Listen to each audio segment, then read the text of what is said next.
artikel Kristen dengan judul Beda Antara Mujizat dan Karunia Kuasa Melakukan Mujizat. Mujizat tidak berhenti karena Tuhan masih tetap menjawab doa anak-anaknya. Tetapi karunia mengadakan mujizat berhenti karena karunia mengadakan mujizat adalah bukti kerasulan 2 Korintus pasal 12 ayat 12. Segala sesuatu yang membuktikan bahwa aku adalah seorang rasul telah dilakukan di tengah-tengah kamu dengan segala kesabaran oleh tanda-tanda, mujizat-mujizat, dan kuasa-kuasa.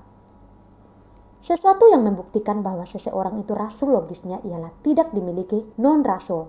Itulah sebabnya Paulus jalan dengan Barnabas, hanya Paulus yang buat mujizat. Dan Paulus jalan dengan Silas, juga Paulus saja yang buat mujizat.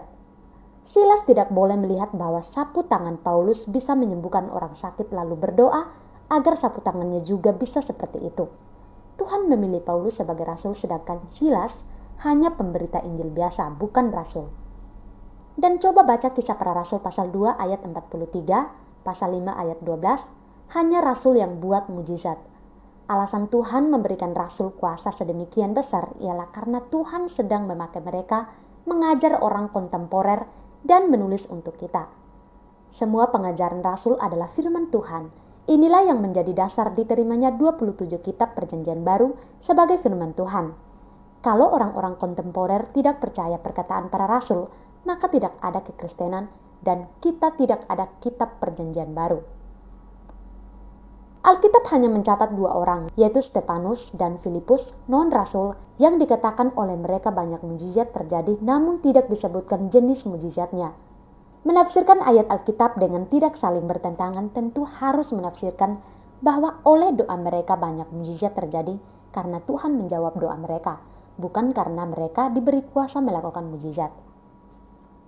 Alkitab tidak saling bertentangan, misalnya ada ayat yang mengatakan kuasa melakukan mujizat itu bukti kerasulan, lalu ada orang non-rasul yang diberi kuasa melakukan mujizat.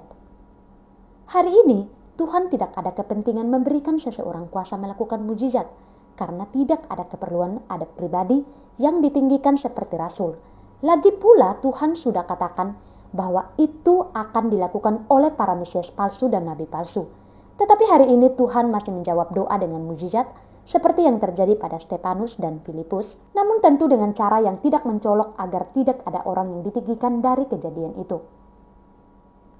Iblis akan aktif memberikan karunia melakukan mujizat palsu supaya yang bersangkutan naik pesawat selalu first class dan bisa dipakainya dengan efektif untuk menyesatkan.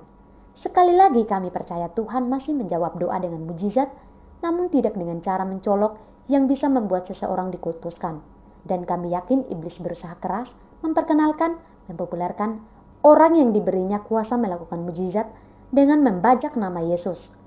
Hal ini telah dinubuatkan Tuhan, Matius pasal 24 ayat 5, 23 sampai 25. Karena di akhir zaman iblis memakai orang untuk menyesatkan, sedangkan Tuhan memakai Alkitab untuk menyelamatkan. Iblis akan memberikan mujizat palsunya untuk dilakukan oleh orang yang disusupkannya ke dalam kekristenan memakai nama Yesus. Dengan demikian ia membuat orang mengarahkan perhatian mereka kepada pembuat mujizat bukan Alkitab. Seharusnya tidak sulit untuk menyimpulkan bahwa yang pertama, Yesus Kristus mengadakan mujizat adalah bukti bahwa ia adalah Mesias yang dinubuatkan dalam Yesaya pasal 35 ayat 5-6. Itulah jawabannya kepada murid Yohanes yang bertanya, apakah dia atau mereka harus menunggu lagi? Yang kedua, para rasul melakukan mujizat sebagai bukti bahwa mereka adalah rasul Yesus Kristus yang sedang menyampaikan firman Yesus Kristus 2 Korintus pasal 12 ayat 12 dan sedang menuliskan firman Tuhan agar ada dasar iman kekristenan sepanjang masa. Yang ketiga, di akhir zaman para pembuat mujizat sesungguhnya sedang membuktikan bahwa mereka adalah penggenap Matius pasal 24 ayat 5 ayat 23 sampai 25 dan 2 Tesalonika 2 ayat 9 sampai 12 yang menubuatkan bahwa akan datang Mesias palsu dan nabi palsu yang akan menyesatkan orang dengan mujizat dan tanda-tanda yang dahsyat. Dan sesuai Matius pasal 7 ayat 22 sampai 23, mereka ini akan dienyahkan bukan karena Tuhan tidak maha tahu sehingga tidak mengenal mereka, tetapi maksudnya karena mereka bukan miliknya melainkan milik Yesus lain. 2 Korintus pasal 11 ayat 4. Hal yang sangat mengherankan saya ialah para pembuat mukjizat tidak berasa bahwa mereka sedang menggenapkan nubuatan ayat-ayat Matius pasal 24 ayat 5, ayat 23 sampai 25 dan 2 Tesalonika 2 ayat 9 sampai 12. Dan lebih heran lagi, para pengikut mereka tidak khawatir bahwa mereka bisa ternyata mengikuti pembuat mukjizat yang dimaksudkan 2 Tesalonika 2 ayat 9. Sudah pasti tidak dinubuatkan bahwa ada penyesat yang memakai nama Yesus itu bukan kiai atau biksu, melainkan yang menyebut-nyebut Yesus, haleluya. Banyak orang Kristen sangat lugu, mereka berpikir bahwa oknum yang dinubuatkan Tuhan belum datang, bahkan seolah-olah tidak akan datang. Mata mereka tidak terbuka dan tidak melihat sekeliling dan menilainya dengan Alkitab. Dari awal saya sudah katakan bahwa mukjizat masih terjadi karena Tuhan menjawab doa. Saya pribadi sangat percaya mukjizat, bahkan banyak mengalami mukjizat. Tetapi karena karunia melakukan mukjizat adalah bukti kerasulan, maka Tuhan tidak memberikan karunia itu pada siapapun yang bukan rasul.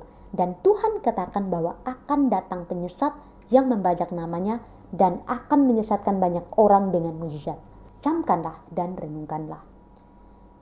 Jika Anda ingin tahu lebih banyak kebenaran Alkitabiah, silakan berkunjung ke www.grafeministry.org, drsentelioblog.grafeministry.org, YouTube channel Gebiah Grafe dan Gebiah Indonesia. Dr. Suhento Liao. Sebarkan untuk menghindarkan orang-orang tersesatkan. Demikian pembacaan artikel kita pada hari ini. Saya Yeni Bobo, pamit undur diri. Maranatha.